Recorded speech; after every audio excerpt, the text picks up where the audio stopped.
ఆత్మీయ బంధువులకు అందరికీ వందనాలు తెలుస్తున్నాను.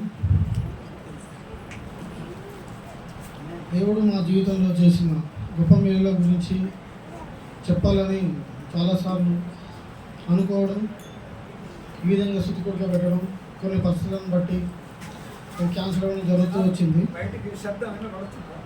అయినప్పటికీ దేవుడు మా పట్ల చూపిన మహాకృపను బట్టి మరొకసారి దేవుడు అనుగ్రహిస్తూ వచ్చాడు. అయితే జూన్ 6వ తారీఖు పెట్టాల్సి ఉండే ఈ కూడిక, కానీ మా బాబాయ్ గారు మరణించడం వల్ల ఈరోజు పెట్టడం, కానీ ఆ దుఃఖం నుంచి అందరూ తేరుకోవడానికి కొంత సమయం పట్టింది. అయినప్పటికీ ప్రభువుని స్తుతిస్తున్నాము. దానికి సాక్ష్యం చెప్పేదానికన్నా ముందుగా మా కుటుంబంలో మా సంఘము మరియు మళ్ళీ మా బంధుమిత్రులు, మా రక్త సంబంధులు, మా అన్నయ్యలు, మా శివరాజన్న, శివన్న, మా పెద్దనాన్నలు, ఇంకా చర్చిలో చదువుకున్న వాళ్ళు, అమరున్న వాళ్ళు, వారందరిని బట్టి దేవునికి వందనాలు తెలుస్తున్నాను. వారు మాకు ఎంతో కుటుంబంగా సహాయం చేస్తూ వచ్చారు. ఒకానొకప్పుడు మా పరిస్థితులు అయోమయంగా ఉన్నప్పుడు మాకు సహాయం చేస్తూ వచ్చారు. మేము నమ్ముకున్న దేవుడు వేరే అయినప్పటికీ వాళ్ళందరూ చేసిన సహాయాన్ని బట్టి వారందరికీ చాలా థ్యాంక్స్ చెప్తున్నాను. మమ్మల్ని వేరు చేయకుండా వారిలో కుటుంబంగా, ఈ దేవుడు కూడా ఒక దేవుడే, సర్లే బాబాయికి నచ్చింది, ఆ దేవుడిని నమ్ముకున్నాడు, అటు వెళ్ళాడు, కానీ దాన్ని మేము గౌరవిద్దామని మా అన్నలు కానీ, మా పెద్దనాన్నలు కానీ, మా పెద్దమ్మలు కానీ, మా వివాహాల విషయంలో కానీ, మా కుటుంబం విషయంలో కానీ, మా ఇంట్లో జరిగిన కార్యాల విషయంలో కానీ, ప్రతి ఒక్క విషయంలో మాకు సహాయం చేస్తూ వచ్చారు. ఏ రోజు కూడా ఇలా ఎందుకు అయింది ఏమని చెప్పలేదు. అందరిని బట్టి దేవునికి వందనాలు తెలుస్తున్నాను. అయితే మా నాన్నగారికి నేను 2వ సంతానం. దేవుడు, నేను చిన్ననాటి నుంచి నా ఇష్టానుసారంగా జీవిస్తూ మా నాన్న భయం చేత నేను మందిరానికి వస్తూ బాప్టిజం తీసుకోవడం జరిగింది. అంటే మా నాన్న కొడతాడని చెప్పి భయానికి తీసుకున్నాను. తీసుకోకపోతే ఇప్పుడు కొడతాడేమో, ఎందుకు వచ్చిన బాధ ఎందుకు అని చెప్పి సర్లే ఆయన కోసం తీసుకున్నామని చెప్పి సరే బాప్టిజం తీసుకున్నా, బలలో పాల్గొంటున్నా. పర్లేదు, మంచిగా ఉంది. ఆ తర్వాతకి ఉద్యోగరీత్యా హైదరాబాద్కి వెళ్ళాను. అక్కడికి వెళ్ళిన తర్వాత ఇక్కడ మా నాన్న గురించి నేను చర్చికి వెళ్ళాను కదా, అక్కడికి వెళ్ళినాక మొత్తం బంద్ చేసిన. మా నాన్న పోయింది కదా, ఇంకా నేను అడుగుతోలేదు అని చెప్పేసి చర్చి బంద్ చేసి మొత్తం నా ఇష్టానుసారంగా తిరుగుతూ, ఇక అసలు ఏమంటారు, ఒక యూత్ ఎట్లా ఉండాలో అట్లా ఉండాలన్నమాట. అయితే ఒక బిజినెస్ ఉండే, ఫార్మసీ బిజినెస్. అది ఏమైందంటే, ఏ దేవుడైనా కానీ మనం ఆయన మొక్కుతూనే కదా ఆయన చల్లగా చూసేది. నేను నాకు మా డాడీ చూపించిన దేవుడు నేను మొక్కలే కాబట్టి నన్ను చల్లగా చూడలేదు. అదేమైంది, అది క్లోజ్ చేసుకుని మనం అక్కడికి వచ్చాం. వచ్చిన తర్వాత ఒక 1 year తర్వాత ఖాళీ, ఒక 6 months అట్లా ఖాళీగా ఉన్న తర్వాత ఏం చేయాలో అర్థం కావట్లేదు. ఒకప్పుడు పట్టుకున్నదంతా బంగారం అయ్యేది, కానీ తర్వాత ఏది పట్టుకున్నా కానీ ఉరితాడు అవుతుంది నాకు. అది ఏం చేయాలో అర్థం కావట్లేదు. ఆ తర్వాతకి అప్పుడు మా కిరణ్ బావకు ఏమున్నా కానీ మా బావకు చెప్తుండే అనమాట. అయితే వాళ్ళంటే కొంచెం ప్రేమ ఉండే. వాళ్ళు ఇక్కడ కొన్ని విషయాలు అన్న వాళ్ళకి చెప్పుకోకపోయినా, సూర్య అన్న వాళ్ళకి చెప్పకపోయినా కొన్ని బావకు చెప్తుండే అన్నమాట. అయితే లాస్ట్ చివరి రోజు హైదరాబాద్ నుండి వచ్చేసిన, 6 months ఖాళీగా ఉన్నా. ఇంకా తర్వాతకి ఏం జరగట్లేదు నా జీవితంలో, ఏం మేలు జరగట్లేదు, మన బతికి కూడా దుఃఖం ఏం లేదు అనిపించింది. అయితే లాస్ట్ ఒకసారి బావని నైట్ కలిసేసి మార్నింగ్ పోయి ఎక్కడో అక్కడ సూసైడ్ చేసుకోవాలని చెప్పి అంత గట్టిగా స్ట్రాంగ్గా తీర్మానం చేసుకున్నాను అనమాట. ఎట్లా ఇక మనం ఏ ఉపయోగం లేదు, అసలు జాబ్ లేదు. ఒకప్పుడు దేవుడు ఎంతో ఉన్నత స్థితిలో ఉంచితే దాన్ని మర్చిపోయి నేను మొత్తం దిగజారిన స్థితిలోకి వచ్చిన. అది బాగా గుర్తుకొచ్చింది. సిగ్గు తప్పి మళ్ళీ దేవుని దగ్గరికి పోలేము, ఎందుకంటే ఆశీర్వదించినప్పుడు దూరం అయింది కదా. సూసైడ్ చేసుకోవాలని చెప్పి వచ్చేసి బావ వాళ్ళ ఇంటికి వెళ్ళాను నైట్. బావ వాళ్ళ ఇంటికి వెళ్తే బావ ఫ్యామిలీ పేరు మామూలుగా ఆ రోజు ఏమనుకున్నావా, ప్రార్థన చేసుకున్నాను రా బామ్మది అని చెప్పి తీసుకుపోయిన తర్వాత ఇంట్లో కూర్చోబెట్టి ఆ రోజు ఆయన చెప్పిన మాటల ద్వారా నేను రియలైజ్ అయినా అనమాట. ఈ భూమి మీద మనం పుట్టినప్పుడు దేవుడు పనిలేక మనం పుట్టించలేదు. ఏదో ఒక కారణం, ఏదో ఒక రీజన్ ఉంటేనే ఆయన మనల్ని పుట్టిస్తాడు, ఈ భూమిపైన మనం బతికిస్తాడు. నియంత్రణ నువ్వు చనిపోయి సెల్ఫ్గా నువ్వు అంటే ఆయనకి ఏమనిపించిందో దేవుడు ఆయనతో ఏం మాట్లాడో నాకు తెలియదు. నేను పోయి అక్కడ కూర్చున్నప్పుడు ఆయన చెప్పిండు అనమాట, మనంతా మనం చనిపోతే బైబిల్ ప్రకారం మనం నరకం పోతాం. అంటే నువ్వు చచ్చిపోయినాక కూడా నీ ఆత్మ నరకంలో కాలుతుంది. అలాంటప్పుడు నువ్వు బతికి ఉపయోగం లేదు. అది ఒకటి, నువ్వు చనిపోతే మీ దేవునికి అవమానం వస్తుంది. అందులోటి మీ బంధువుల నుంచి మీ దేవుడు మీ నాన్నని రక్షించిండు, మీ నాన్నకి అవమానం వస్తుంది. అందులో కొండపాకగూడెంలో కానీ మీ సొంత ఊర్లో కానీ ఈ ఊర్లో కానీ చర్చిలో కానీ అవమానం వస్తుంది. అట్లాంటి ఆలోచనలు పెట్టుకోదా అని చెప్పిండు. నాకు అర్థం కాలేదు. నేను అనుకొని వచ్చింది ఈయనకి ఎట్లా తెలిసింది, ఈయన ఎట్లా చెప్పిండు ఏంది అని. సర్లే వద్దులే, ఇప్పుడు ఈయనే కష్టాలు పడ్డా మళ్ళీ చనిపోయి నరకం పోయి ఏం చేస్తామని చెప్పేసి నేను అప్పటి వరకు విరమించుకొని ప్రార్థన చేసుకోవడం, అట్లా దేవుళ్ళు గడపడం, ఏం చేయాలి ఏంది అన్నప్పుడు అనుకోకుండా కొన్ని పరిస్థితులను బట్టి మళ్ళీ హైదరాబాద్కి వెళ్ళాల్సి వచ్చింది. అక్కడ పరిస్థితులు అంత బాగోలేవు. ఉద్యోగం ఇస్తాను తీసుకెళ్ళిండు ఒక అన్న, ఆయన ఉద్యోగం ఇప్పలేదు. ఒక రకంగా నిర్దాక్షిణ్యంగా రోడ్డు మీద వదిలేసిన అనమాట. ఒక 3 months తర్వాత ఏం చేయాలో అర్థం కాదు. అప్పుడు హుసేన్ అన్న అని పరిచయం అయింది అనమాట. ఆ అన్న ఏం చేసిండో వేరే అన్న ద్వారా నాకు ఆ పరిచయం అన్న. ఆ అన్న వాళ్ళు తీసుకుని నన్ను ఒక 6 months వాళ్ళ ఇంట్లో ఉంచారు అనమాట. వాళ్ళ ఇంట్లో ఉంచడం వల్ల వాళ్ళు కొంచెం దేవుని మీద చూపించిన ఇట్లా చర్చికి వెళ్తా ఇట్లా అంటే వాళ్ళు కూడా ప్రార్థన చేసుకోవడం అట్లా అలవాటు వాళ్ళు. నాకు కొంచెం ఈ చనిపోవాలనే థాట్ నుండి అక్కడ ఎబ్రోన్కి వెళ్తూ వచ్చిన అనమాట. వాళ్ళు చూసుకోవడం, నేను చర్చికి వెళ్ళగానే నా పరిస్థితిని అర్థం చేసుకొని వాళ్ళు కిరాయి డబ్బులు ఇచ్చి నన్ను చర్చికి పంపడం, అట్లా పోవడం రావడం వల్ల ఇక నాకున్న చావాలన్న బలమైన కోరిక చచ్చిపోయింది. పూర్తిగా దేవుని మీద ఆధారపడుతూ వచ్చింది. ఆ కాలక్రమేణా ఇక్కడికి వచ్చిన తర్వాత కరోనాలో వచ్చిన ప్రభు ఏం చేయాలన్నప్పుడు దేవుడు మాట్లాడుతూ వచ్చిండు, నర్సింగ్ చేయండి అని. ఆ నర్సింగ్ చేస్తూ వచ్చాను. దేవుని కృపబట్టి అది సబ్జెక్ట్ అన్నీ క్లియర్ అయినాయి. అయితే నాన్న ఇక డాడీ పెళ్లి వయసు వచ్చింది, పెళ్లి చేసుకుంటూ వచ్చిండు. దేవుని చిత్తానుసారంగా డాడీ చేసిండు, దాన్ని బట్టి దేవుని పొందినారు. అయితే ఇక్కడ మా పాప విషయానికి ఒకసారికి మ్యారేజ్ అయిన 1 monthలోనే దేవుడు గర్భఫలం తెరుస్తూ వచ్చిండు. ఇక్కడ ఆల్రెడీ మనం బాధల నుంచి గట్టు వచ్చిన అనుకునే లోపు పెళ్ళి అయింది, ఎలా మంచిగా ఉన్నా హ్యాపీగా ఉంది అనుకునే లోపు ఫస్ట్ మంత్ కన్సీవ్ అయింది. స్టొమక్ పెయిన్ వస్తుందని చెప్పి హాస్పిటల్ తీసుకెళ్ళాను. మామూలు ఇట్లా ఎత్తుకొని వెళ్ళిపోయాను అనమాట. ఆమె నడవడానికి కూడా వస్తలేదు. పోయినాక స్కాన్ తీసి అపెండిక్స్ ఉంది, అబార్షన్ చేయాలని చెప్పారు అనమాట. ఇప్పుడు పుట్టిన అమ్మాయిని ఏం అర్థం కాలే. ఇక మళ్ళా దేవుని నమ్ముకుంటే మళ్ళీ వచ్చినాయి రా బాబు, అసలు ఏం చేయాలి అర్థం. సర్లే ప్రభా, ఎట్లా దేవుని నమ్ముకున్నాం, ఒకసారి వదిలేస్తే ఏమైంది అనేది నాకు అర్థమైంది. సర్లే దేవుని వదలకుండా దేవుని మీద ఆధారపడి బతుకుతా ప్రభా, ఏంది ప్రభా అని చెప్పి హాస్పిటల్ చూపించినాం, ఇంటికి తీసుకొచ్చాము. సార్ వాళ్ళు ఆలోచించుకోనండి, అబార్షన్ చేయాలని చెప్పారు. ప్రభా ఈ ఆధారం ఏదో ఒకటి మాట్లాడు ప్రభా అని చెప్పి నేను చర్చిలో పోయి వచ్చినప్పుడు అంకుల్ వాక్యం చెప్పుకుంటూ వచ్చింది అనమాట. ఆగర్ గురించి మాట్లాడుతూ వచ్చింది.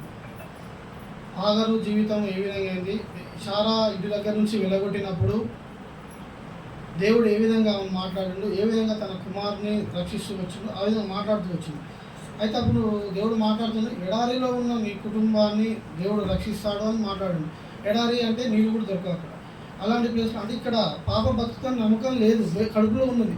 అలాంటి దేవుడు మాట్లాడుకుంటూ వచ్చింది. సర్లే దేవుడు మాట్లాడింది కదా, సంతోషం లేదు. దేవుడు మాట్లాడినాక ఇక మనకి ఇబ్బంది ఏముంది అని చెప్పేసి వచ్చిన ఇక అబార్షన్ ఏం చేసేలేదు అని డాక్టర్ పద్మ మేడం గైనకాలజిస్టు నల్గొండలో, డాక్టర్ శేఖర్ గౌడ్ అని జనరల్ సర్జన్ సార్. వాళ్ళు మాకు మెడికల్ ఫీల్డ్లో ఉండడం వల్ల మాకు పరిచయం అనమాట. అయితే సార్ వాళ్ళు నెక్స్ట్ టైం మళ్ళీ 2 days తర్వాత మళ్ళీ పెయిన్ వచ్చింది. మళ్ళీ తీసుకెళ్ళినప్పుడు సార్ వాళ్ళు ఏమన్నారంటే, ఇప్పుడైతే సర్జరీ చేయాల్సిన అవసరం లేదులే, ఉంచుదాము చూద్దాము, ఒకవేళ భరించలేని నొప్పి వచ్చినప్పుడు చేద్దామని చెప్పారు అనమాట. సర్లే ప్రభు ఎట్లా సాయం అబార్షన్ చేయాలనుకున్నారు, వద్దాను కదా, సరే దేవుడే హెల్ప్ చేసిందని చెప్పేసి వచ్చినాం. దేవునికి థ్యాంక్స్ చెప్పినాం, ప్రార్థన చేసుకున్నాం. అట్లా మళ్ళీ 4 months తర్వాత 4th monthలో మళ్ళీ భరించలేని నొప్పి అనమాట. మళ్ళీ ఏం చేయాలో అర్థం కాదు. మళ్ళీ తీసుకెళ్ళినాం హాస్పిటల్. మళ్ళీ ఇంకా సార్ వాళ్ళు దేవుడు ఏం మాట్లాడిన వాళ్ళతో, వాళ్ళు ఏం చెప్పారు, వద్దులే అబ్బా అవసరం లేదు, చూద్దాంలే, మీరు మెడికల్ ఫీల్డ్లో ఉన్నారు, ఎట్లా మీకు తెలుసు, మేము కూడా ఉన్నాం కదా, మీకు హెల్ప్ చేస్తాంలే, అబార్షన్ వాళ్ళకి ఏమి వెళ్ళకండి అంటే సార్ వాళ్ళు కాంప్రమైజ్ చేసి పంపారు. ఇంటికి వచ్చిన తర్వాత ఇక కొంచెం భయమైంది అనమాట. మా అత్తమ్మ వాళ్ళకి కానీ నాకు కానీ చిన్న ప్రాణాన్ని చూసుకుంటే పెద్ద ప్రాణం చనిపోద్దేమో అని చెప్పి ఆలోచించి మళ్ళీ ఒకసారి అందరం మాట్లాడుకొని తెల్లారి మళ్ళీ డాక్టర్ దగ్గరికి వెళ్ళి మాకు పాప ఏమొద్దు, మళ్ళీ అపెండిక్స్ అంటే ఎంత సివియరో మాకు తెలుసు. ఈ ఫీల్డ్లో ఉన్నప్పుడు 24 అవర్స్లో చనిపోయిన ఆ పేషెంట్ కూడా మేము కలరా చూసాం అనమాట. అయితే ఇది ఎలా సజం సార్తో మాట్లాడితే మేడం కూడా వద్దులే, కానీ ఈ అపెండిక్స్ సంబంధించిన జనరల్ సర్జన్ సార్ ఉంటాడు, ఆ సార్ చూసినాక చెప్తారని చెప్పారు. ఆ సార్ వచ్చిండు హాస్పిటల్కి, పద్మ హాస్పిటల్కి వచ్చి చూసిండు. ఆయన అసలు ఎట్లా తిట్టిండంటే ఘోరంగా తిట్టిపోయింది మమ్మల్ని.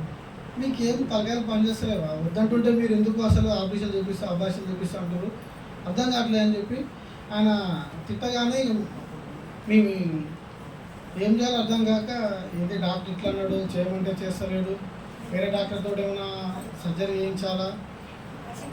ఇంకొకటి ఏంటంటే ఒకవేళ దేవుడు వద్దనగానే అబార్షన్ చేస్తే మనం ఒకరి మర్డర్ చేసినట్టు అవుతుంది, ఈ పాపంలో మళ్ళీ పాల్పవసరం అవుతుంది అని చెప్పి భయం వేసి తర్వాతకి అట్లనే ఉంచినాం. డాక్టర్ తిట్టాడు, సపరేట్ ఇంటికి వచ్చినాం.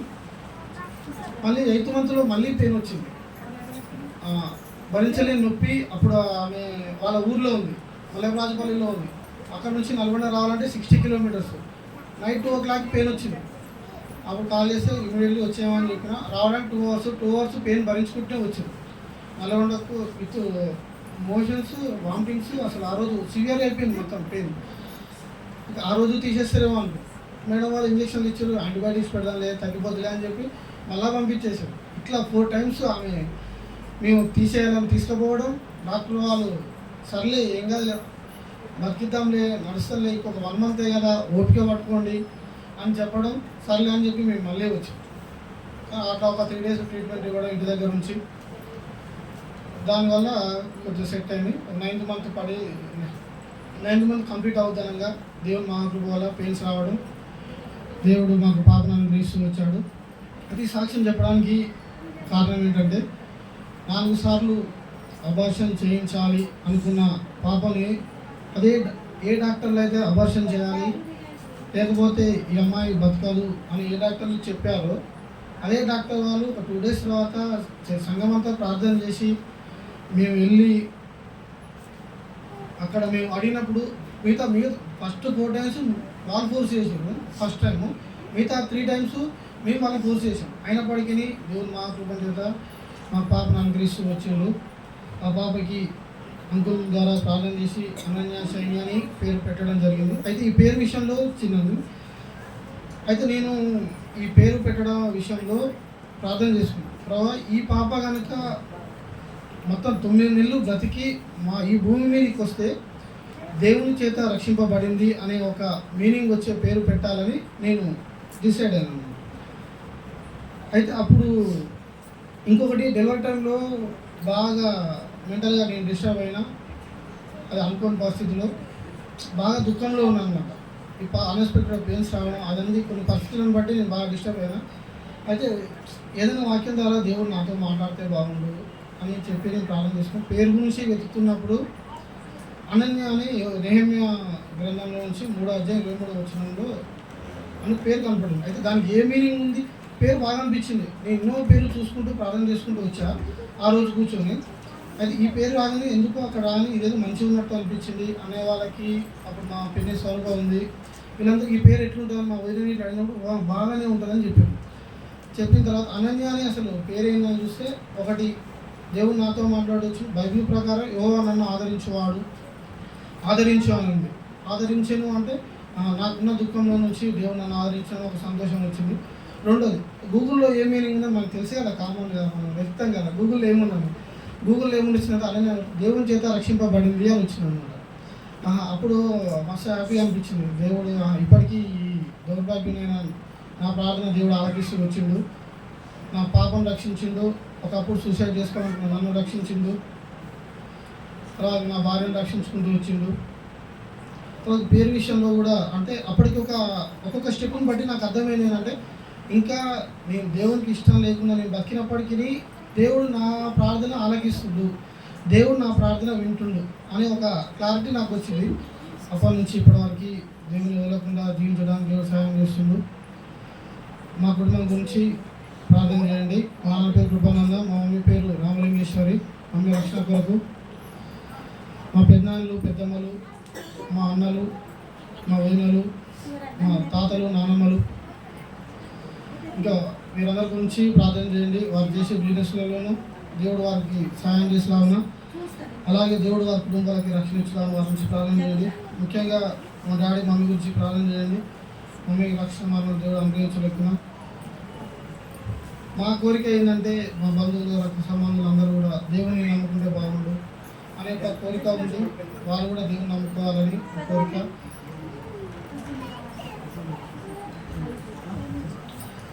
అయితే దేవుని విషయంలో నేను ఒకటి అర్థం చేసుకుంది ఏంటంటే,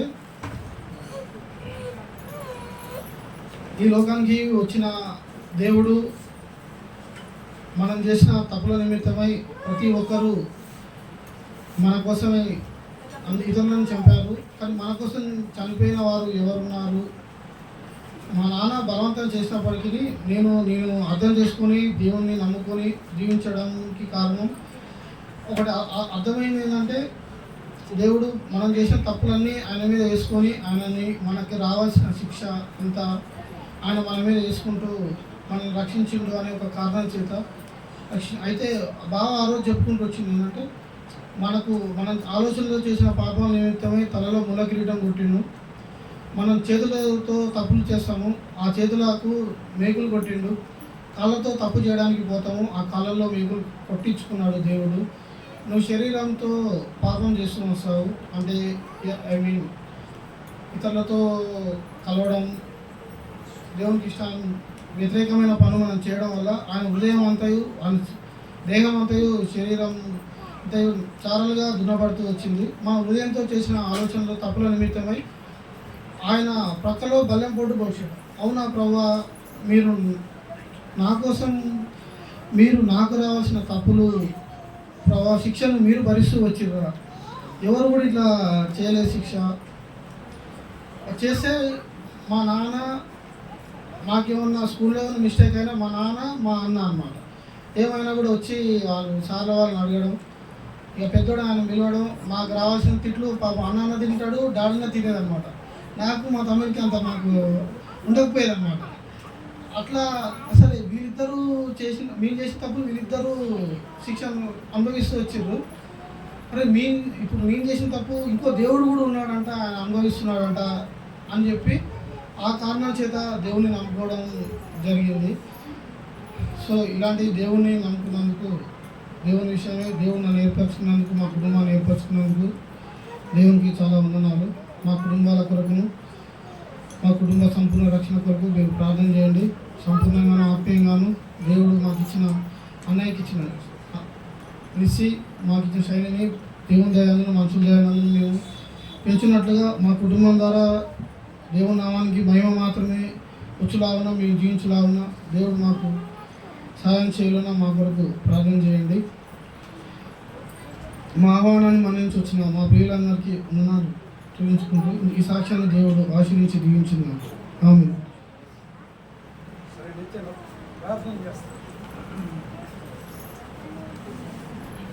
ప్రార్థన చేస్తాను.